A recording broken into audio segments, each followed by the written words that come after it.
ರಾಷ್ಟ್ರೀಯ ಸೇವಾ ಯೋಜನೆ ಎನ್ನುವುದು ಭಾರತ ಸರ್ಕಾರದಿಂದ ಪ್ರಾಯೋಜಿತವಾದ ಸಾರ್ವಜನಿಕ ಸೇವಾ ಸಂಸ್ಥೆ.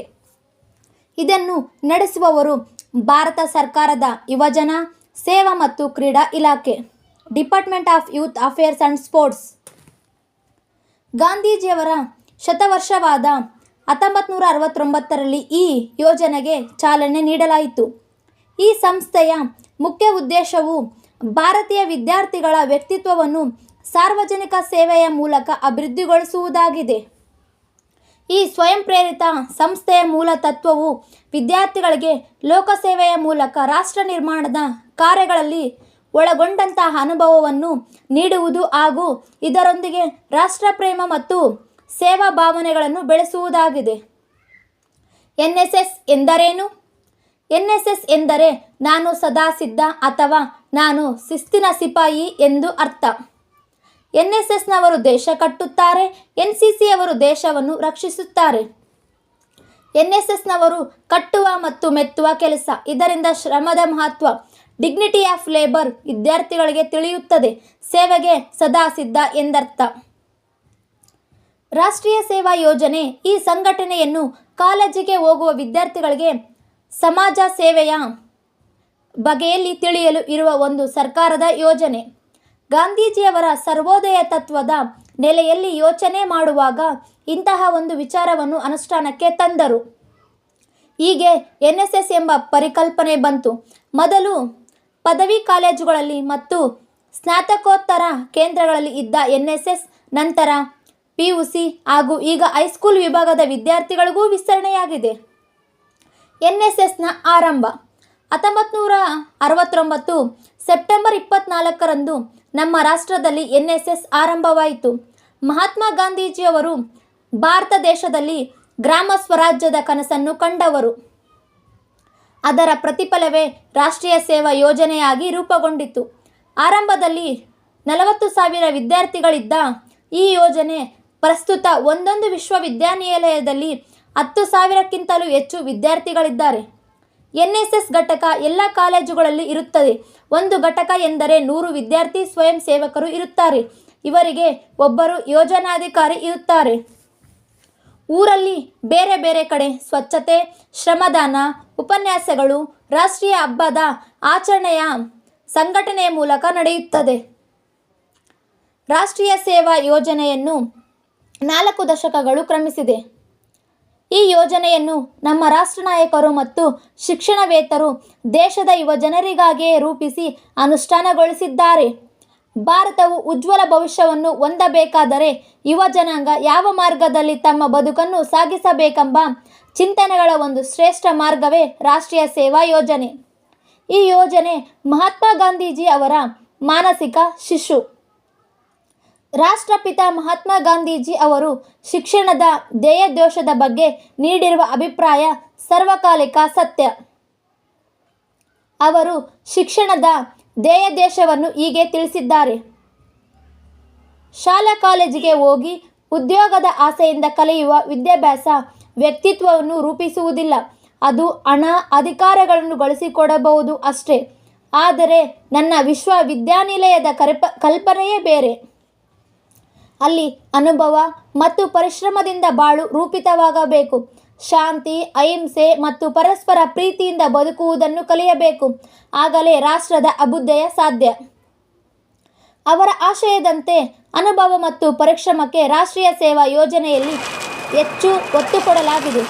ರಾಷ್ಟ್ರ ಮುಂದುವರಿಯಬೇಕಾದರೆ ನಮ್ಮ ಯುವ ಜನಾಂಗ, ಅದರಲ್ಲಿಯೂ ವಿದ್ಯಾರ್ಥಿಗಳು ಸಾಮಾಜಿಕ ಜವಾಬ್ದಾರಿಯನ್ನರಿತು ಬದುಕಿನೊಡನೆ ನೇರ ಸಂಪರ್ಕವಿಟ್ಟುಕೊಳ್ಳಬೇಕು ಎಂಬುದು ಗಾಂಧೀಜಿಯವರ ಕನಸಾಗಿತ್ತು. ಶಿಕ್ಷಣದ ಬಗೆಗಿನ ಮಹಾತ್ಮ ಗಾಂಧೀಜಿಯವರ ಈ ಚಿಂತನೆಯ ನಿಜವಾದ ಅನುಷ್ಠಾನವನ್ನು ರಾಷ್ಟ್ರೀಯ ಸೇವಾ ಯೋಜನೆಯಲ್ಲಿ ಮಾತ್ರ ವಿಪುಲವಾಗಿ ಕಾಣಬಹುದು. ಶಿಕ್ಷಣವನ್ನು ಸಾಕಾರಗೊಳಿಸುವ ಹಾಗೂ ಯುವ ಜನಾಂಗ ರಾಷ್ಟ್ರ ನಿರ್ಮಾಣ ಕಾರ್ಯದಲ್ಲಿ ತೊಡಗಿ ಜವಾಬ್ದಾರಿಯುತ ವ್ಯಕ್ತಿತ್ವ ರೂಪಿಸಿಕೊಳ್ಳಬೇಕೆಂಬ ದೃಷ್ಟಿಯಿಂದ ಗಾಂಧೀಜಿಯವರ ಈ ಅಮೂಲ್ಯವಾದ ಮತ್ತು ಗಂಭೀರವಾದ ಚಿಂತನೆಯನ್ನು ಸ್ವಾತಂತ್ರ್ಯ ನಂತರದ ನಮ್ಮ ರಾಷ್ಟ್ರದಲ್ಲಿ ನಾಯಕರು ಜಾರಿಗೆ ತರಲು ಮಾಡಿದ ಯತ್ನವೇ ರಾಷ್ಟ್ರೀಯ ಸೇವಾ ಯೋಜನೆಯ ಉಗಮಕ್ಕೆ ಬುನಾದಿ. ಈ ಕಾರಣಕ್ಕೆ ರಾಷ್ಟ್ರೀಯ ಸೇವಾ ಯೋಜನೆ ಗಾಂಧೀಜಿಯವರ ಕನಸಿನ ಕೂಸು ಎಂದು ಹೇಳಬಹುದು. NSSನ ಚಿಹ್ನೆ ಮತ್ತು ಘೋಷವಾಕ್ಯ. ರಾಷ್ಟ್ರೀಯ ಸೇವಾ ಯೋಜನೆಯ ಚಿಹ್ನೆ ಚಕ್ರದ ಗುರುತು. ಚಕ್ರ ಯಾವತ್ತೂ ಚಲನಶೀಲವಾಗಿದ್ದು ಚಲಿಸುತ್ತಾ ಬೆಳವಣಿಗೆ ಹೊಂದುವುದನ್ನು ತಿಳಿಸುತ್ತದೆ. ಈ ಚಲನಶೀಲತೆ ವಿದ್ಯಾರ್ಥಿ ಬದುಕಿನಲ್ಲಿ ಕಾಣಬೇಕೆಂಬುದು ಇದರ ಉದ್ದೇಶ. ಒಡಿಶಾ ರಾಜ್ಯದ ಕೊನಾರ್ಕ್ ಸೂರ್ಯ ದೇವಾಲಯದ ರಥದ ಚಕ್ರವನ್ನು ಆಧಾರವಾಗಿರಿಸಿ NSS ಚಿಹ್ನೆಯನ್ನು ನಿರ್ಮಿಸಲಾಗಿದೆ. ರಥದ ಚಕ್ರದಲ್ಲಿ 8 ಅಡ್ಡಪಟ್ಟಿಗಳಿದ್ದು ಪ್ರತಿಯೊಂದು ಕಾಲದ ಸಂಕೇತವಾಗಿದ್ದು 3 ಗಂಟೆಗಳ ಒಂದೊಂದು ಹಂತವನ್ನು ತಿಳಿಸುತ್ತದೆ.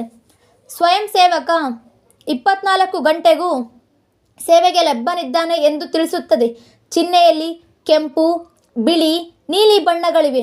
ಕೆಂಪು ಬಣ್ಣವು ಉತ್ಸಾಹ ಮತ್ತು ತ್ಯಾಗವನ್ನು, ಬಿಳಿ ಬಣ್ಣವು ಶಾಂತಿ ಮತ್ತು ಸಹಬಾಳ್ವೆಯನ್ನು, ಆಕಾಶ ನೀಲಿ ಬಣ್ಣವು ಸಮೃದ್ಧಿ ಮತ್ತು ಮನುಷ್ಯನ ಅಭಿವೃದ್ಧಿಯನ್ನು ಧ್ವನಿಸುತ್ತದೆ. NSSನಿಂದ ನಮಗೆ ಏನು ಲಾಭ? NSSಗೆ ಸೇರುವ ಮೊದಲು ಉಂಟಾಗುವ ಪ್ರಶ್ನೆ ಇದು.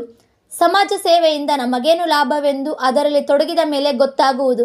ತೊಡಗಿಕೊಂಡವರಿಗಾಗುವ ಲಾಭಗಳು: ಶಿಸ್ತು, ಡಿಸಿಪ್ಲಿನ್, ಸಮಯ, ಟೈಮಿಂಗ್ ಸೆನ್ಸ್, ಸಹಬಾಳ್ವೆ ಅಥವಾ ಸಹಭೋಜನ ಅಥವಾ ಹೊಂದಾಣಿಕೆ, ಲಿವಿಂಗ್ ಟುಗೆದರ್, ಶ್ರಮದ ಮಹತ್ವ, ಡಿಗ್ನಿಟಿ ಆಫ್ ಲೇಬರ್, ಪರಿಣಾಮಕಾರಿ ಭಾಷಣ ಕಲೆ, ಎಫೆಕ್ಟಿವ್ ಪಬ್ಲಿಕ್ ಸ್ಪೀಕಿಂಗ್, ಸಭಾ ಕಂಪನ ನಿವಾರಣೆ, ಸ್ಟೇಜ್ ಫಿಯರ್, ಪ್ರತಿಭಾ ಪ್ರದರ್ಶನ ಅಥವಾ ಪ್ರತಿಭಾ ಕಾರಂಜಿ, ಟ್ಯಾಲೆಂಟ್ ಶೋ, ವ್ಯಕ್ತಿತ್ವ ವಿಕಸನ, ಪರ್ಸನಾಲಿಟಿ ಡೆವಲಪ್ಮೆಂಟ್, ಆತ್ಮವಿಶ್ವಾಸ ಅಥವಾ ಮಾನಸಿಕ ಸ್ಥೈರ್ಯ, ಸೆಲ್ಫ್ ಕಾನ್ಫಿಡೆನ್ಸ್, ರಾಷ್ಟ್ರೀಯ ಭಾವೈಕ್ಯ ಅಥವಾ ರಾಷ್ಟ್ರಭಕ್ತಿ, ನ್ಯಾಷನಲ್ ಇಂಟಿಗ್ರೇಷನ್. ರಾಷ್ಟ್ರೀಯ ಸೇವಾ ಯೋಜನೆಯ ಉದ್ದೇಶಗಳು: ಪರಿಸರ ಸಂರಕ್ಷಣೆ, ಆರೋಗ್ಯ ಜಾಗೃತಿ, ಶ್ರಮದಾನ, ಪ್ರಗತಿಪರ ಚಿಂತನೆ, ಪ್ರಾಕೃತಿಕ ವಿಕೋಪ ಮತ್ತು ಪ್ರಕೃತಿ ಸಂರಕ್ಷಣೆ, ಶೈಕ್ಷಣಿಕ ಮತ್ತು ಸಾಂಸ್ಕೃತಿಕ ಚಟುವಟಿಕೆಗಳು, ಮಕ್ಕಳು ಮತ್ತು ಮಹಿಳಾ ಜಾಗೃತಿ, ಪ್ರಾಜ್ಯ ವಸ್ತುಗಳ ಸಂರಕ್ಷಣೆ, ರಾಷ್ಟ್ರೀಯ ಜಾಗೃತಿ ಮೂಡಿಸುವುದು, ನಾಡಗೀತೆ, ದೇಶಭಕ್ತಿ ಗೀತೆ, ರಾಷ್ಟ್ರಗೀತೆ, NSS ಗೀತೆ. ರಾಷ್ಟ್ರೀಯ ಸೇವಾ ಯೋಜನೆಯ ಸ್ವಯಂ ಸೇವಕನ ಕರ್ತವ್ಯಗಳು: ಸ್ವಯಂ ಸೇವಕನು ಪಾಲ್ಗೊಳ್ಳುವ ಕಾರ್ಯಕ್ರಮಗಳಲ್ಲಿ ಮತ್ತು ಅಭಿಪ್ರಾಯವನ್ನು ಜನರಲ್ಲಿ ಮೂಡಿಸುವುದು, ಸಮುದಾಯದ ಅವಶ್ಯಕತೆಗಳು, ಸಮಸ್ಯೆಗಳು ಮತ್ತು ಸಂಪನ್ಮೂಲಗಳನ್ನು ಗುರುತಿಸುವುದು, ತಾನು ಕಲಿತ ಅನುಭವದ ಸಹಾಯದಿಂದ ಸಮುದಾಯದ ಅವಶ್ಯಕತೆಗಳಿಗೆ ಸ್ಪಂದಿಸುವುದು, ಪ್ರತಿಯೊಂದು ಕಾರ್ಯಕ್ರಮವನ್ನು ಡೈರಿ ಪುಸ್ತಕದಲ್ಲಿ ವ್ಯವಸ್ಥಿತವಾಗಿ ಬರೆದು ಕಾಲಕಾಲಕ್ಕೆ ಆದ ಬೆಳವಣಿಗೆಗಳನ್ನು ಗಮನಿಸುವುದು, ವರ್ಷಕ್ಕೊಮ್ಮೆ ರಕ್ತದಾನ ಮಾಡುವುದು, ಆರೋಗ್ಯವಂತ ಪುರುಷರು ಪ್ರತಿ 3 ತಿಂಗಳಿಗೊಮ್ಮೆ ಮತ್ತು ಸ್ತ್ರೀಯರು ಪ್ರತಿ 4 ತಿಂಗಳಿಗೊಮ್ಮೆ ರಕ್ತದಾನ ಮಾಡಬಹುದು. ಯೋಜನಾಧಿಕಾರಿ ಅಥವಾ ತಂಡದ ನಾಯಕನ ಅಡಿಯಲ್ಲಿ ಅವರ ಮಾರ್ಗದರ್ಶನದಂತೆ ಕೆಲಸ ಮಾಡುವುದು. 24 ಗಂಟೆಗೂ ಸೇವೆಗೆ ಲಭ್ಯವಾಗಿರುವುದು.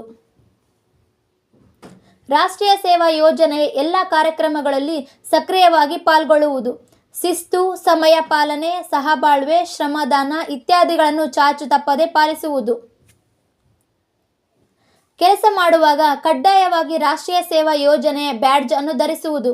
ರಾಷ್ಟ್ರೀಯ ಸೇವಾ ಯೋಜನೆಯ ಚಟುವಟಿಕೆಗಳಲ್ಲಿ ಪಾಲ್ಗೊಳ್ಳುವಂತೆ ತನ್ನ ಸ್ನೇಹಿತರನ್ನು ಪ್ರೇರೇಪಿಸುವುದು.